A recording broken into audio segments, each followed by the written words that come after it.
Today we're going to take a look at the level 5 technical drawing. The first thing we want to do is to label the drawing. It's always good to get this out of the way.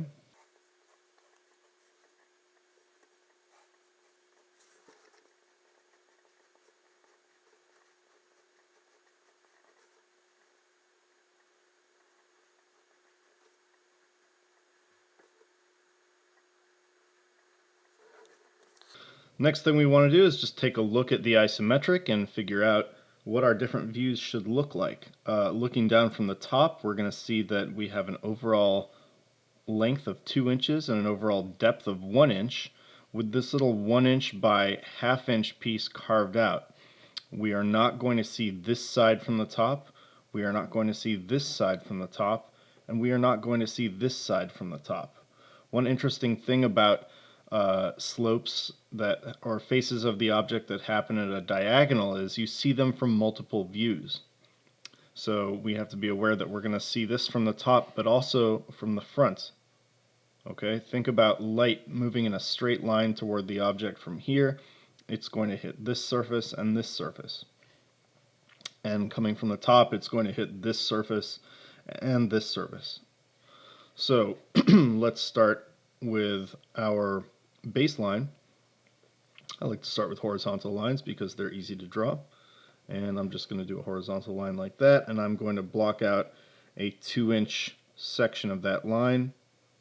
And I'm going to go ahead and put in the nice heavy line right where it goes.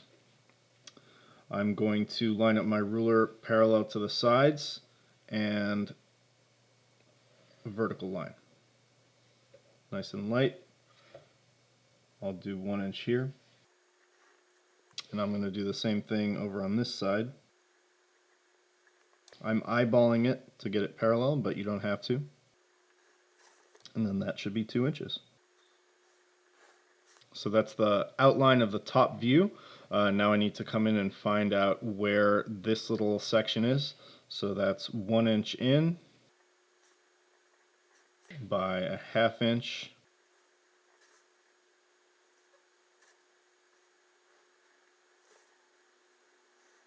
There's my top view. Let's move down and do the side view. I'm going to use my ruler to create a nice horizontal line for the baseline, and I'm going to extend it into the front view. This object is 1 inch high, so I'm going to mark an inch here. I'm also going to go over this way, mark an inch there. I'm not drawing a line here yet.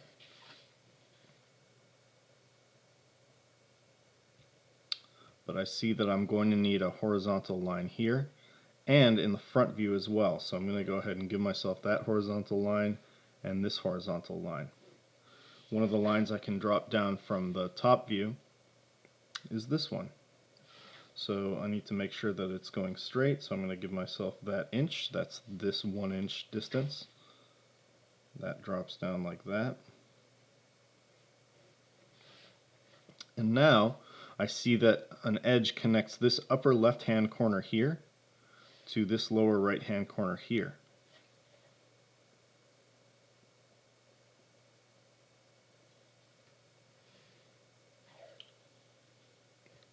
There's my side view. I'm going to go ahead and put it in darkly.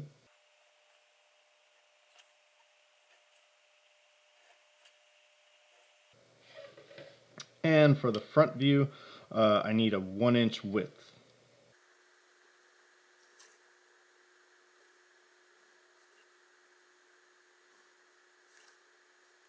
I'm going to come in a ½ inch for this thing.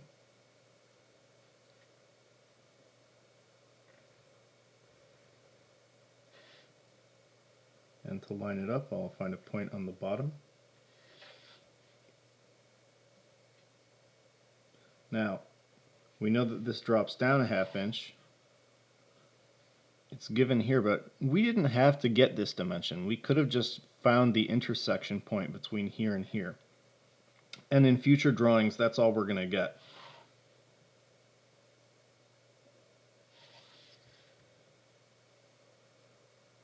So I'm lining this point up with that point. All right. I've gotten the drawing in, and now it's time to do labels. And for this drawing, I also want you to put in dimensions. So let's have some practice doing that. First, I'm going to label the drawing.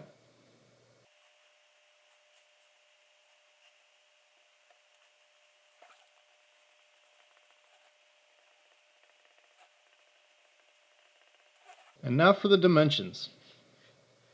The way we want to dimension a drawing is to use the least number of dimensioning marks possible in order to tell the complete story of what the measurements are. So I would recommend trying to use as many dimensions in the same direction as you can. So I think what I'm going to do is use the top view to give all the information about all the dimensions that occur along this plane.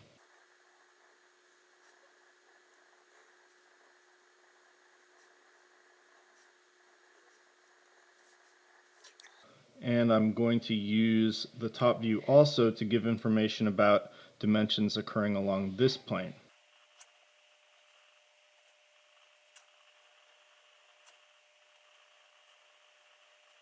Notice how I'm drawing all the guides first before I do anything with a heavy line.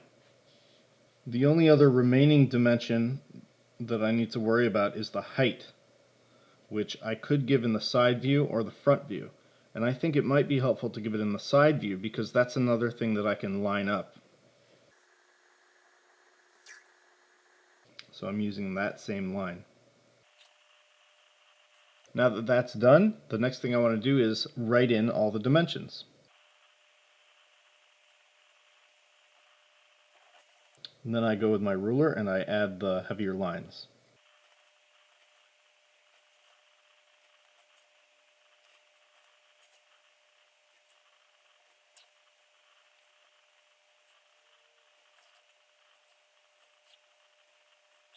And now the arrows.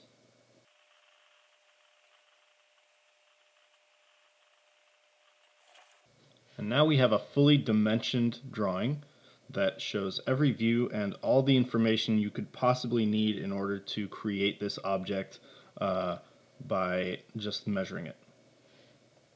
Just a quick note about formatting dimensions. I want to draw your attention to the way that whenever possible they share a common edge, and the dimension line should not come all the way to the object.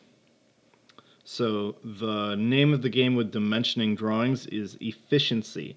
What you want to do is use the least amount of lines and labels in order to describe as much as possible. So for that reason, we are sharing a baseline and dropping dimensions down from that same baseline. Rather than saying a ½ inch here and a ½ inch here, we're saying that's a ½ inch and that's an inch. That way, we're only using one baseline here and not doubling it up.